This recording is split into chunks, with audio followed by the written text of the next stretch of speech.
Assalamualaikum warahmatullahi wabarakatuh. Semangat pagi dan salam sejahtera untuk kita semua. Siswa-siswi SMP dan MTS seluruh tanah air, kelas online PPKN kembali hadir untuk menemani belajar kalian. Kali ini kita akan membahas Kedaulatan Negara Kesatuan Republik Indonesia bagian yang ketiga. Siswa-siswi sekalian, subpokok bahasan yang akan kita bahas di hari ini melaksanakan prinsip-prinsip kedaulatan sesuai dengan Undang-Undang Dasar tahun 1945 yang terdiri dari perkembangan demokrasi di Indonesia, perkembangan sistem pemerintahan di Indonesia. Kita mulai pembahasan pada perkembangan demokrasi di negara Republik Indonesia. Perkembangan demokrasi di Indonesia mengalami pasang surut dari masa kemerdekaan sampai dengan sekarang. Dalam perkembangannya, demokrasi di Indonesia terbagi dalam beberapa fase, yaitu sebagai berikut. Yang pertama, demokrasi parlementer yang berlangsung di antara tahun 1945 sampai dengan tahun 1959. Yang kedua, demokrasi terpimpin masa Orde Lama yang berlangsung di antara tahun 1959 sampai dengan tahun 1966. Yang ketiga, demokrasi Pancasila masa Orde Baru yang berlangsung antara tahun 1966 sampai dengan tahun 1998. Dan yang keempat, demokrasi Pancasila masa Reformasi yang berlangsung antara tahun 1998 sampai dengan sekarang. Siswa sekalian, kita mulai pembahasan pada demokrasi parlementer, yaitu pada tahun 1945 sampai dengan 1959. Pada periode antara tanggal 18 Agustus tahun 1945 sampai dengan 14 November tahun 1945, demokrasi yang diterapkan adalah demokrasi Pancasila dengan sistem pemerintahan presidensil. Namun, dengan dikeluarkannya maklumat pemerintah tanggal 14 November tahun 1945, demokrasi Pancasila berubah menjadi demokrasi parlementer. Hal ini berlangsung sampai dengan tanggal 27 Desember tahun 1949 saat keputusan Konferensi Meja Bundar menyepakati perubahan bentuk negara menjadi negara serikat. Pada periode antara tanggal 27 Desember tahun 1949 sampai dengan 17 Agustus 1950, demokrasi yang dilaksanakan masih menganut demokrasi parlementer dengan sistem pemerintahan kuasi parlementer atau sistem parlementer kabinet semu. Begitu pula pada periode antara tanggal 17 Agustus tahun 1950 sampai dengan 5 Juli tahun 1959. Negara Indonesia masih memberlakukan demokrasi parlementer. Penerapan demokrasi ini menimbulkan kondisi ketidakstabilan, sehingga Presiden mengeluarkan dekret Presiden yang mengembalikan demokrasi sesuai dengan Undang-Undang Dasar tahun 1945. Siswa-siswi sekalian, selanjutnya kita bahas demokrasi terpimpin yang berlangsung antara tahun 1959 sampai dengan 1966. Pada periode antara tanggal 5 Juli tahun 1959 sampai dengan 11 Maret tahun 1966, negara Indonesia menganut demokrasi terpimpin. Demokrasi terpimpin yang pada mulanya merupakan demokrasi yang dipimpin oleh sila keempat Pancasila, bergeser menjadi dipimpin oleh presiden, pemimpin besar revolusi. Dengan demikian, pemusatan kekuasaan ada di tangan presiden yang pada akhirnya menimbulkan penyimpangan dan penyelewengan terhadap Pancasila dan Undang-Undang Dasar tahun 1945. Nah, beberapa penyimpangan yang terjadi pada periode ini diantaranya yang pertama, Presiden membubarkan DPR hasil pemilu dan menggantinya dengan DPR gotong royong yang diangkat dan diberhentikan oleh Presiden. Yang kedua, Presiden membentuk MPR sementara yang anggotanya diangkat dan diberhentikan oleh Presiden. Yang ketiga, penetapan Insinyur Soekarno sebagai Presiden seumur hidup oleh MPRS. Dan yang keempat, penyimpangan politik luar negeri dengan bekerja sama hanya dengan negara-negara komunis. Nah, penyimpangan-penyimpangan tersebut membuat stabilitas politik tidak berjalan sebagaimana mestinya. Hal ini menimbulkan kekacauan yang berpuncak pada gerakan 30 September tahun 1965.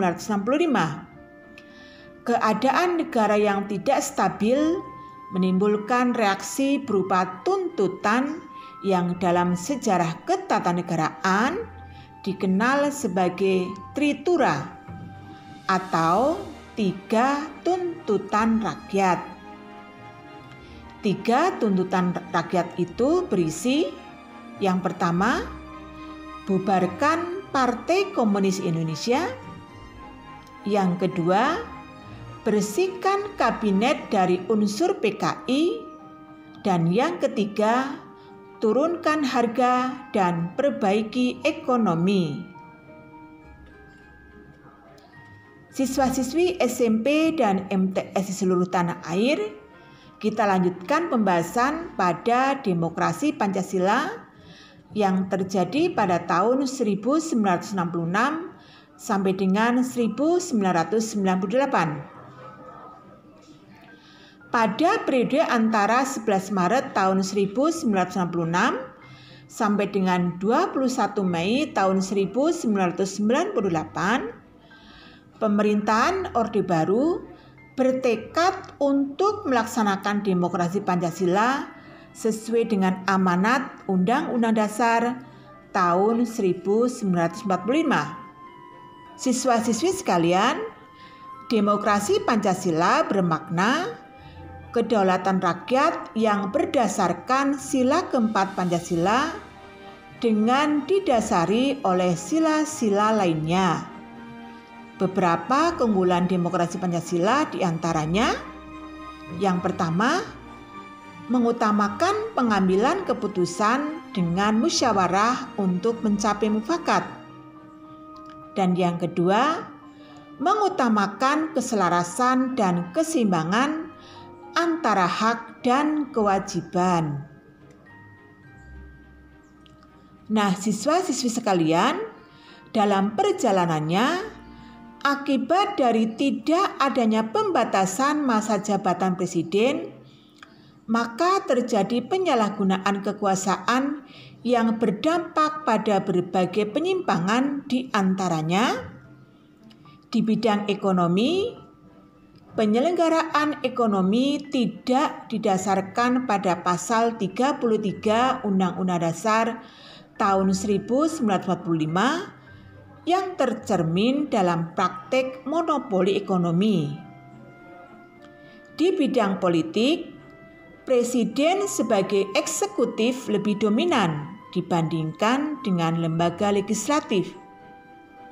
Di bidang hukum, perundang-undangan tidak efektif membatasi kekuasaan presiden sehingga memberi peluang praktek korupsi, kolusi, dan nepotisme.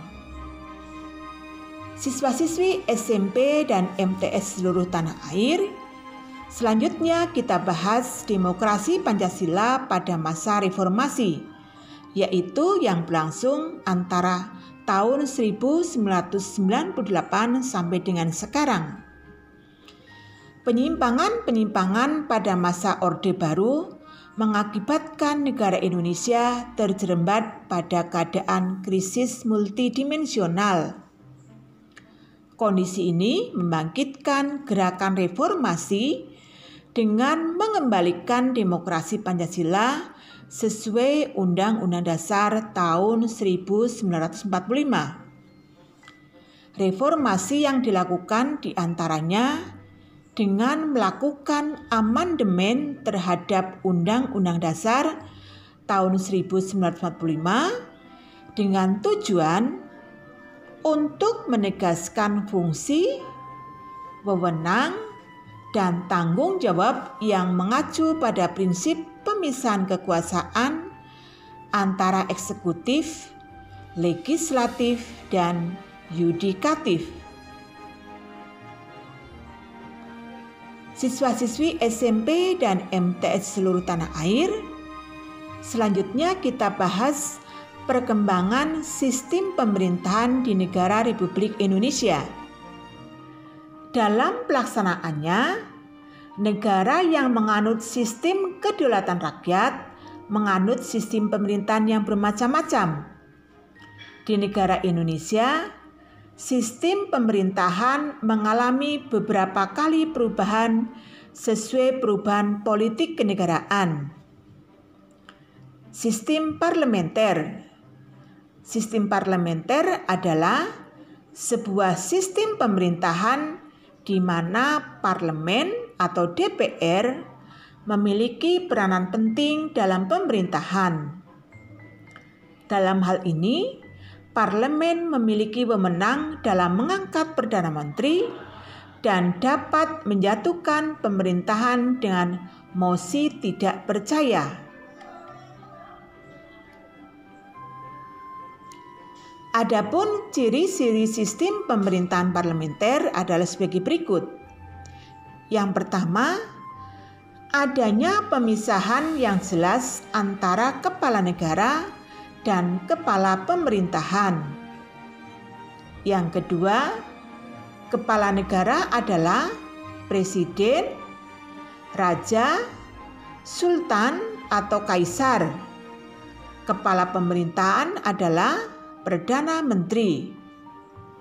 Yang ketiga, kepala pemerintahan dipilih oleh parlemen atau Dewan Perwakilan Rakyat. Yang keempat, Perdana Menteri memiliki hak prerogatif untuk mengangkat dan memberhentikan menteri-menteri. Dan yang kelima, menteri-menteri hanya bertanggung jawab kepada parlemen atau Dewan Perwakilan Rakyat. Nah, selanjutnya kita bahas sistem pemerintahan semi parlementer atau kuasi parlementer. Sistem pemerintahan ini diterapkan di Indonesia pada masa pemerintahan Republik Indonesia Serikat. Adapun ciri-ciri sistem pemerintahan kuasi parlementer, yang pertama, kabinet dibentuk dan diangkat oleh presiden. Yang kedua, Perdana Menteri diintervensi oleh presiden. Yang ketiga, menteri-menteri secara perorangan dan keseluruhan bertanggung jawab kepada parlemen. Dan yang keempat, presiden berkedudukan sebagai kepala negara dan kepala pemerintahan. Nah, yang terakhir kita bahas sistem pemerintahan presidensil. Sistem presidensil atau sistem kongresional merupakan sistem pemerintahan negara republik. Menurut Ruth Hague, pemerintahan presidensil terdiri atas 3 unsur. Yang pertama, presiden yang dipilih rakyat memimpin pemerintahan dan mengangkat pejabat pemerintahan. Yang kedua, presiden dengan Dewan Perwakilan memiliki masa jabatan yang tetap dan tidak saling menyatukan. Dan yang ketiga, tidak ada status yang tumpang tindih antara badan eksekutif dan badan legislatif. Lalu apa saja ciri-ciri sistem pemerintahan presidensil? Yang pertama, presiden berkedudukan sebagai kepala negara sekaligus sebagai kepala pemerintahan. Yang kedua, kekuasaan eksekutif atau presiden diangkat berdasarkan demokrasi, baik secara langsung dipilih oleh rakyat dan secara tidak langsung melalui Badan Perwakilan Rakyat. Yang ketiga, presiden memiliki hak prerogatif atau hak istimewa untuk mengangkat dan memberhentikan menteri. Yang keempat, menteri-menteri bertanggung jawab kepada presiden. Dan yang kelima, presiden tidak bertanggung jawab kepada legislatif atau parlemen atau DPR. Nah, siswa-siswi sekalian, bagaimana sistem pemerintahan yang sesuai dengan Undang-Undang Dasar tahun 1945? Undang-Undang Dasar tahun 1945 mengamanatkan bahwa sistem pemerintahan yang harus dilaksanakan dalam negara Indonesia adalah sistem pemerintahan presidensil. Dalam pasal 17 Undang-Undang Dasar tahun 1945 diatur hal-hal sebagai berikut.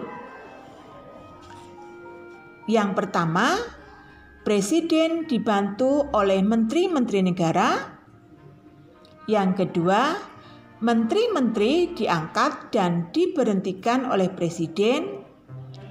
Dan yang ketiga, setiap menteri membidangi urusan tertentu dalam pemerintahan.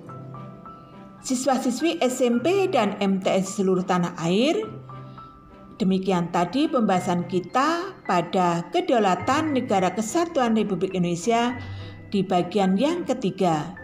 Sampai jumpa lagi pada pembahasan kita pada Kedaulatan Negara Kesatuan Republik Indonesia pada bagian yang keempat. Tetap semangat. Wassalamualaikum warahmatullahi wabarakatuh.